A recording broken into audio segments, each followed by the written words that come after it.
in life, we all tend to have plans that more often than not, for one reason or another, tend to not work out. And occasionally you'll have a plan that goes perfectly fine, everything's great.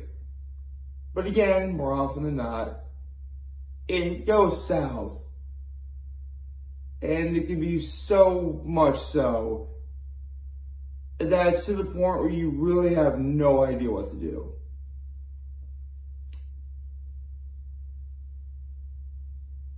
And that in no way, shape, or form couldn't be any more true than after I had no longer contemplated suicide. Because if you remember a week ago, or somewhere around there, I had mentioned how I could just simply say that I've spent the last 13 years not knowing what the hell it is I'm doing.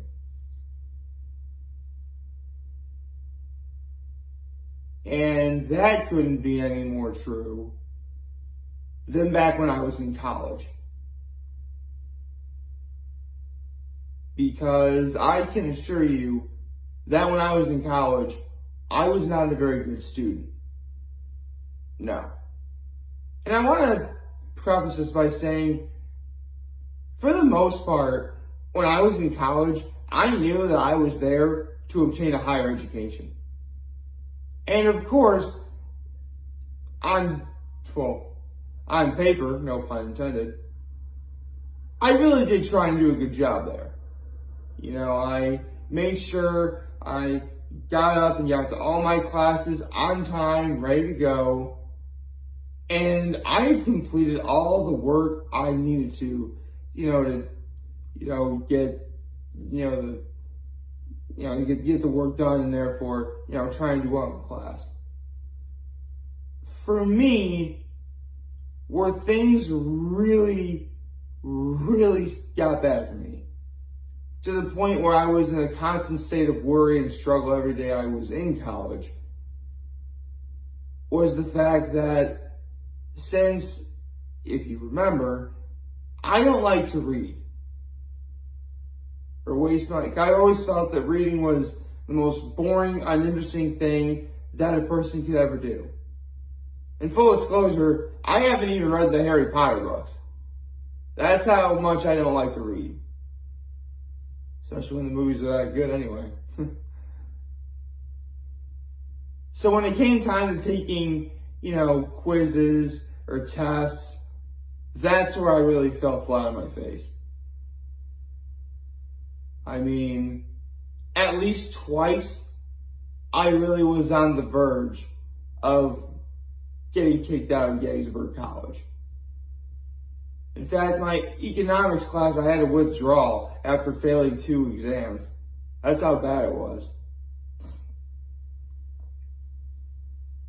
It was around the end of my junior year, I really was struggling to be able to pass my major, because I had done bad in one class, which was Anatomy and Physiology 1, that I had to redo, which I did redo.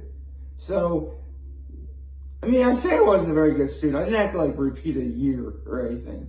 But again, it still really wasn't that good. Basically, I dug myself a hole, but not a deep one per se. So, I don't know if it was a miracle in itself, or maybe I actually did retain more information from when I did horrible in Anatomy and Physiology 1 the first time. But I will never forget this day, on December 20th, 2012. So 9 years ago today. where I was at home from college because we were officially on winter break. I actually wanted to say this might have been a Monday. I want to say this was a Monday. I think this was a Monday. Yeah, don't quote me on that. And I had gotten my, at least my final grade for anatomy and physiology, which wound up being a B overall. I think it was. I know I got an 89 on my anatomy and physiology final, which, yeah, that saved me. It was great. I remember seeing my grade. I'm young. Oh, where are you at? Where are you at? Where are you at? My mom was overfilled with joy because she knew how much I was struggling. And, she's my mom. She loves me very much. And of course she sees me, if I'm feeling, she hates it when she sees me and I look, sad or stuff like that. So she was thrilled for me.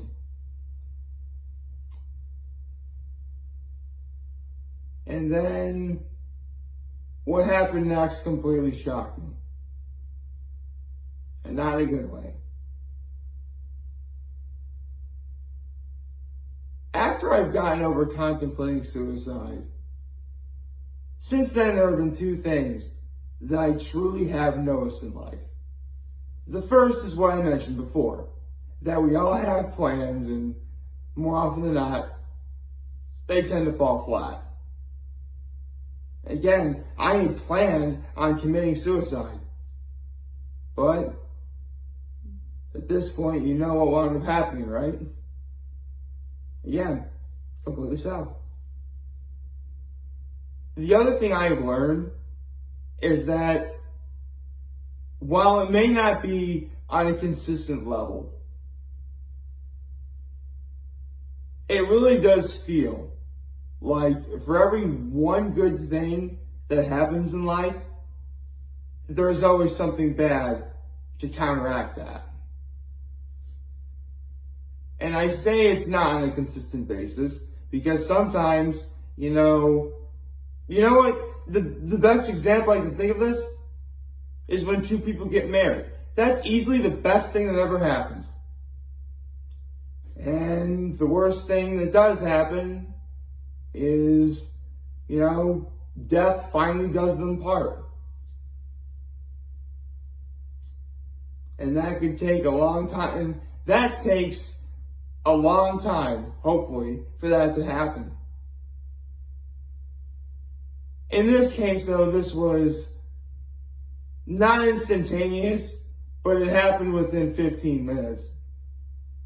Where I'm looking up Facebook after this joyous news, and I'm seeing posts that another one of my brothers from Trinity Pauling died.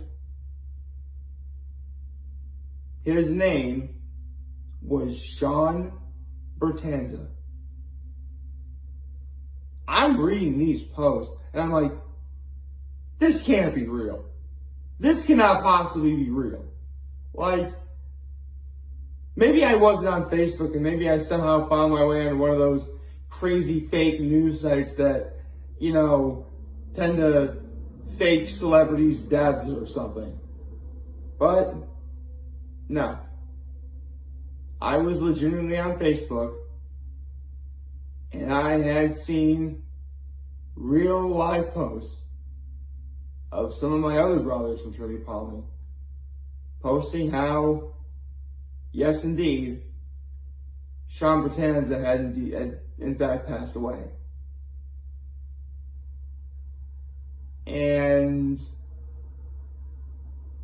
I was immediately brought back to when Andrew Einstein died at Trinity Pauling. Because after, if you remember, Andrew had died, I told myself, I wasn't going to have that happen to me. I'll stay and I'll be strong for my brothers because they were strong for me. Sorry.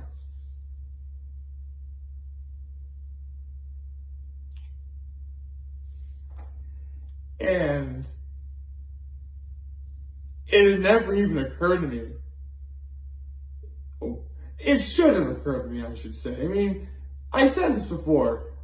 At some point, we all are going to die. There really is no escape from that. The only thing we can do and hope for is, it doesn't happen for, a very, very long time. But it never occurred to me, and yeah, I knew that eventually, another one of my brothers was going to pass away. And it would be, sad and devastating, and it would be another instance where, a bunch of us Trinity Pauling students, even though we're alumni now, would band together and help us and help each other get out of this. I didn't think it would happen that soon, because Andrew Einstein had passed away on December 14th, 2008. And Sean Bertanza died December 20th, 2012. So just over 4 years. Literally just 4 years and not even a week, actually. 4 years and 6 days, if we're being specific.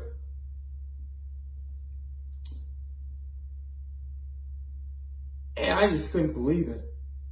Especially when I knew Sean. Where do I even begin with how I met him? Basically, at cross country, yeah, they had sports, but they also had clubs, and there was also a running club. And Sean, he was in the running club, but he asked, the running club coach or something, hey, what's cross country like? And then, long story short, he wanted to run the cross country team. And at that point, I literally just barely made the top 7. So, as you can imagine, Sean was actually very, very, very good. I've said before in the past, I had to fight tooth and nail to make the top 7 in cross country, and this is why. Because it literally felt like for every time I was doing great, somebody would show up and, I'm like, darn, here I go again. And that's what wound up happening.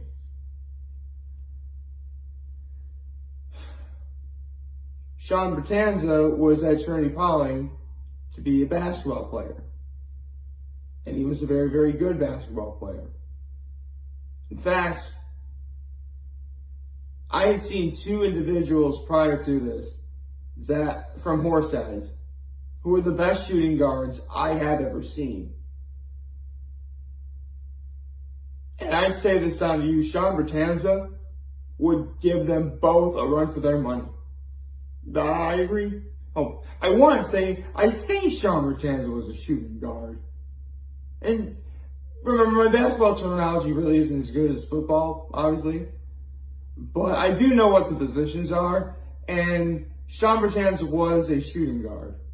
And I base this on the fact that Sean was really, really, really great at shooting 3-point shots. In fact, that's actually one thing that all 3, shooting guards I just mentioned, Sean Bertanza and the 2 people from Horseheads had in common. They were extremely proficient at shooting 3-point shots. In fact, Sean was actually in my English class at Trinity Pauling. And one thing about Sean that everyone noticed about him right away is that he had an afro, which was rather funny considering the fact that he was a white guy. Sorry, I shouldn't know. I shouldn't be. Well, I mean, this is an emotional video. I really should be trying to ease the tension if I can. Hopefully in a good way. And at one time during English class, like Trinity Pong had just won a pretty big basketball game. And they talked about how Sean was, I want to say 5 for 9 for 3-point shots, which isn't bad. I mean, 15 points, that's not bad for high school basketball. At least 15 points, but it was probably more because he probably took like regular shots and whatever. Semantics. And someone had made a bet saying if you don't get 5 for 9 again, we'll have to shave off your afro. Which, at that point I'm thinking, no you fools, what are you doing? Never, ever underestimate the power of the afro, okay? I mean, I just mentioned how great Sean was across country, and he had the afro then. Seriously, there are 3 things in life that are guaranteed to always be cool. Afros, bow ties, and sunglasses. The bow ties was for any of all Doctor Who fans out there. You're welcome. Anyway, but yes. You know, Sean really was probably one of the greatest, he's easily one of the best shooting guards I have ever seen. Ever. And not that I need to remind anyone here, but like Andrew Einstein, he was one of the nicest people you would ever meet. You know, he pretty much kept himself. He always had, you know, a smile on his face. He was about as nice a guy as, you know, you could ask for. And if you were my brother at Trinity Pong at the time, you know exactly what it is I'm talking about. And if you're someone from Horseheads and have no idea who it is I'm talking about, well, then I can assure you of this. Again, like Andrew Einstein, if you met him, you would have loved him. Guaranteed. Guaranteed you would have loved him. The day that I found out that Andrew Einstein had died, I knew I immediately had to look up what the problem was. Partly because, you know, I was a health science major in college, and, you know, death is a part of health sciences in a way. And I was curious. And at that point, I didn't really learn much other than the fact that he died in his sleep, which really could mean from anything. And I had told myself at that time that if I go the entirety of the rest of my life not knowing, I'd be okay with it. Again, wanting to know what the cause was really more for curiosity's sake than anything else. But again, I'd go the entirety of my life not knowing. It turns out a few years later, Sean's mother had reached out to me. Because, you know, ever since I started doing videos, I do this video every year as well, including, listen, if you're watching me doing videos, you know there's several videos I always make the time to do every year. And this is one of them. A couple of years ago, after I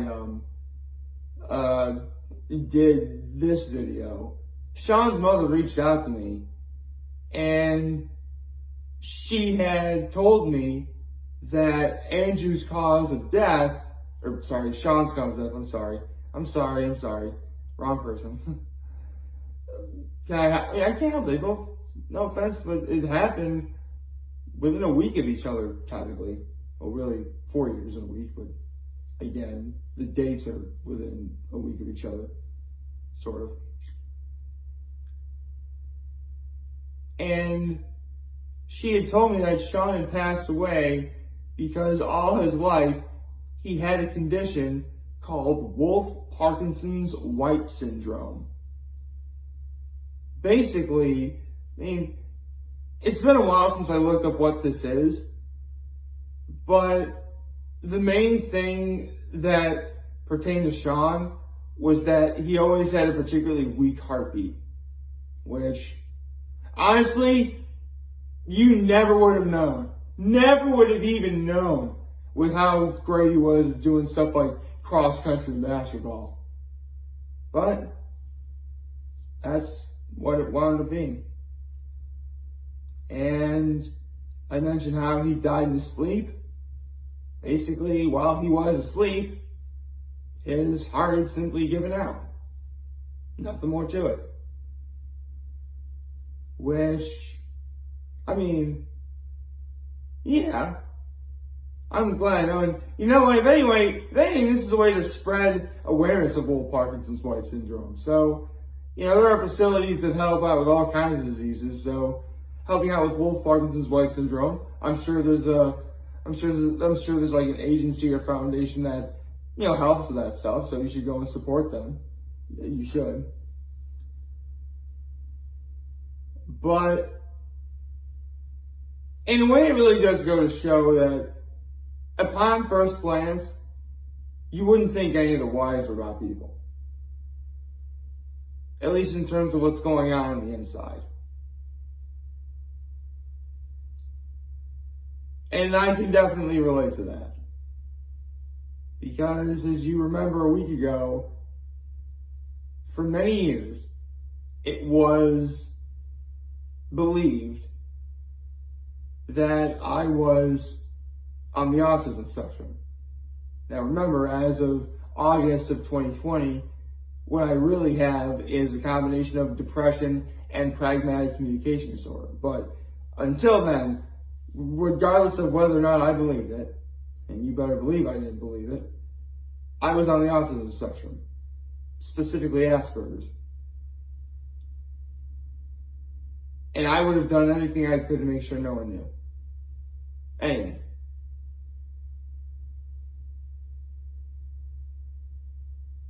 In fact, I probably blew the whole, maybe I probably blew things out of proportion for me.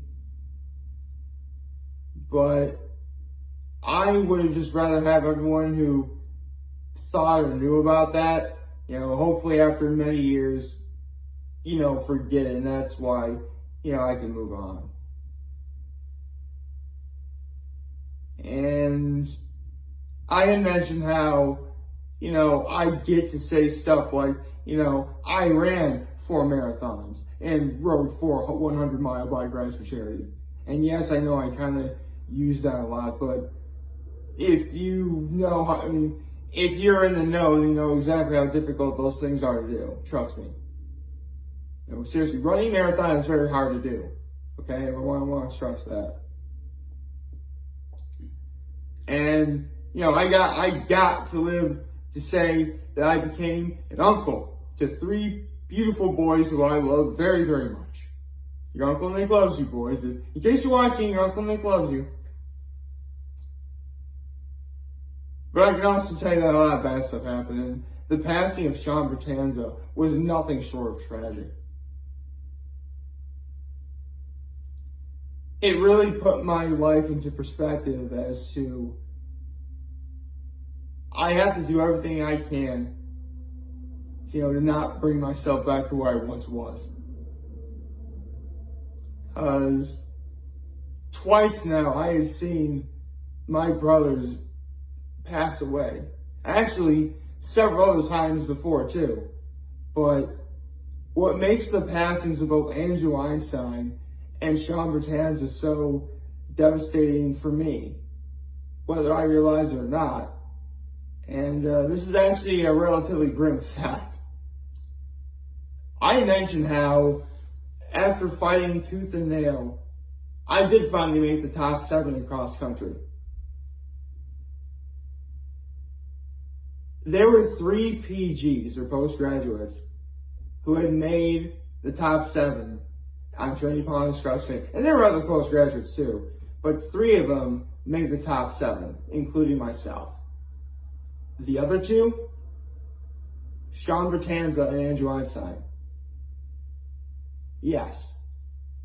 Of those 3 postgraduates, that made the top 7 on Trinity Pauling's cross-country team that year. I'm the only one who's still alive.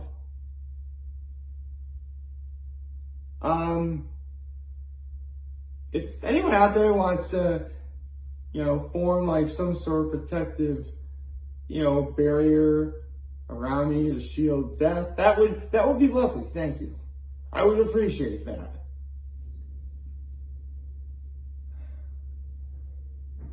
Suffice it to say, this video is dedicated to the Bertanza family. I hope that this finds you well, and I hope if you're watching this, you're in good spirits. And I said this earlier, I'll say it again. If you knew who Andrew Einstein, sorry, I'm so sorry. I always tend to forget. If you knew who Sean Bertanza was, then you knew exactly how special a person he was. And I know how special of a person he was. And if you never knew him, then trust me when I say you would have loved him. Absolutely.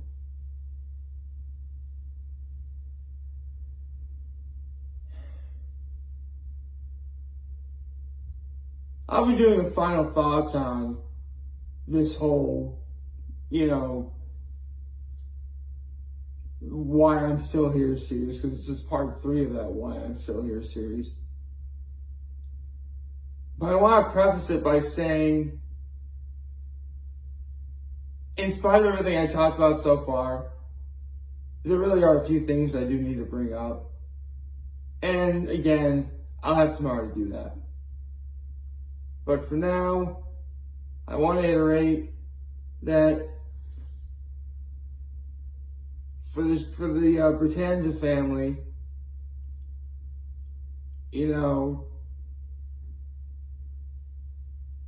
I still think about that very day I found out that Sean had passed away. Because, and I did mention how, yes, it feels like that for every one good thing that happens in life, a bad thing happens in life to counteract it.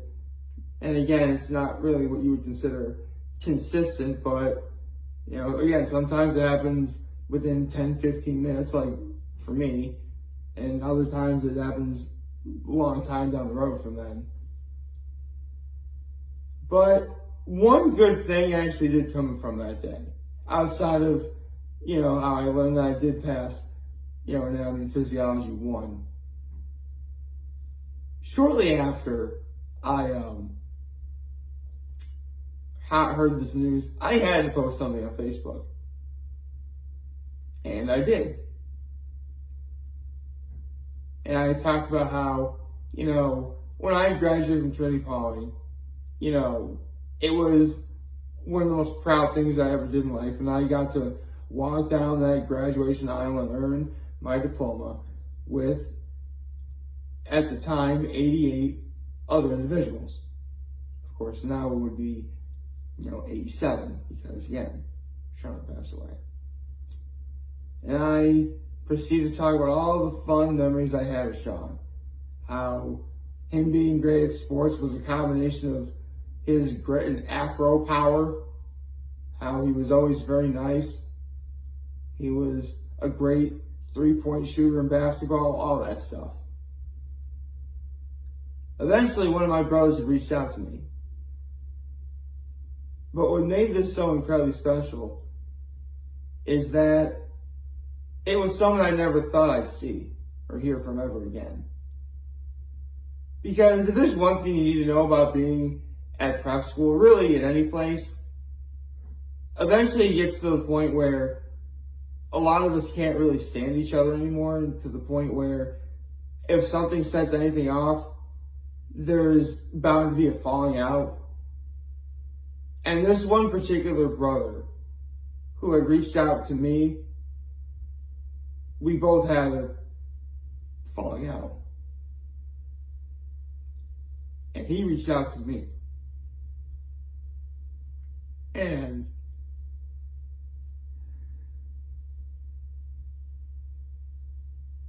now I couldn't be more happier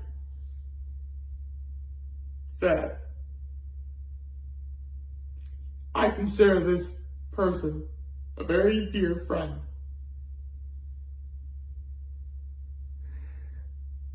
And it was just so sad when,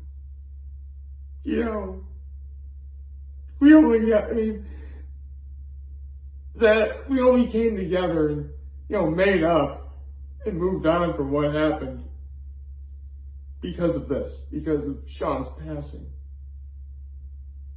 And now I can't help but think something like this could only happen for us to, be friends again.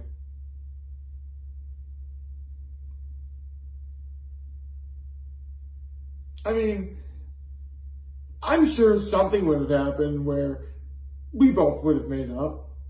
Sure. I just wish it didn't have to be this.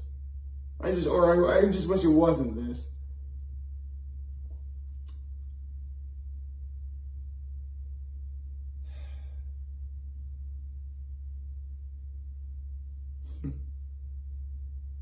I guess I should probably get to the YouTube channel shout outs today, and my low, my high, my act of kindness,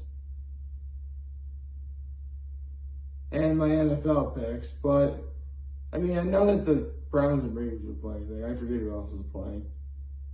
Honestly, I'll just say, when it comes to my NFL picks, I'll do that probably tomorrow, and just say who I was gonna pick and one being right about like last time.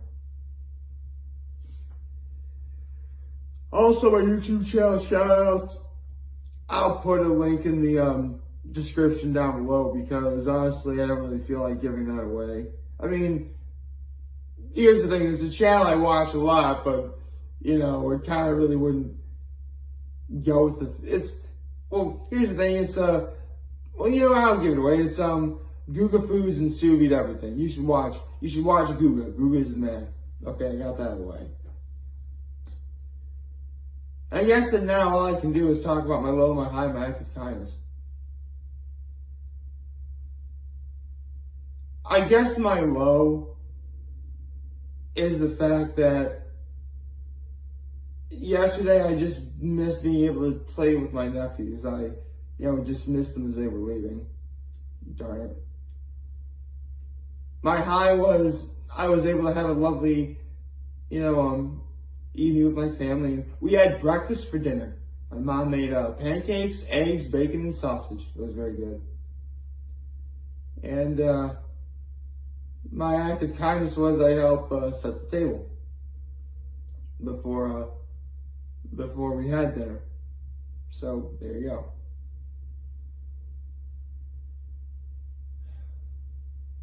And I also want my act of kindness to be, there are, if you have someone in your life who's suffering from Wolff-Parkinson's White syndrome, or you know about it, go and support the organizations, that are, helping those who do. I'm sure they're probably nice people. You should go help them. It's holiday season. You should do that.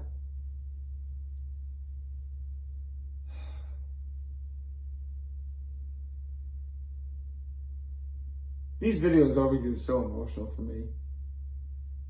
But in the end, I couldn't be more glad that I do them.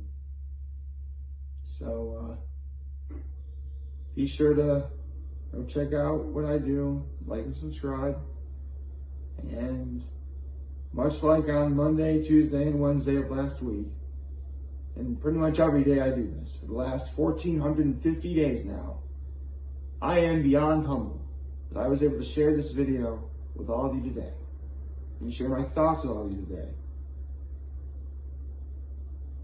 I hope that you take my story, spread the message, and also have a good day as well, because I hope you have a good day. And remember, if you have any troubles at all, someone's always going to be there listening to you. I certainly will. And in the words of my Perspectives in Drugs teacher at Horseheads High School, make good choices. Have a nice day.